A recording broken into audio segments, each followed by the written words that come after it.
আল্লাহ তাআলা বলে, বান্দা শোনো, মৃত্যুর যন্ত্রণা সত্য সত্যই আসবে, যেটার থেকে তুমি নিজেকে পলায়ন করছিলে, মরতে তুমি কখনোই চাচ্ছিলে না, কিন্তু এটা শুনে নাও, যে মৃত্যু তুমি কখনোই চাও না, সেই মৃত্যুর যন্ত্রণা তোমার আসবেই আসবে। সাকরাতুল মউত, হাত্তাকে এমনকি আল্লাহর নবী সাল্লাল্লাহু আলাইহি সাল্লাম পর্যন্ত ইন্তেকালের পূর্বে নবীজি হাদিসে স্পষ্ট আছে, আম্মা জান আয়েশা বলছেন, নবীজি সাল্লাল্লাহু আলাইহি সাল্লাম একটা বাটির মধ্যে পানি দিছে, আর নিজের পবিত্র ডান হাত মোবারক দিয়ে হাত দিয়া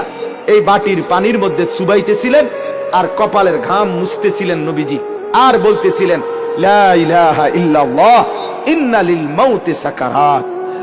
আল্লাহ আপনি ছাড়া আর কোন ইলাহ নাই, আহা মৃত্যুর তো বড়ই যন্ত্রণা।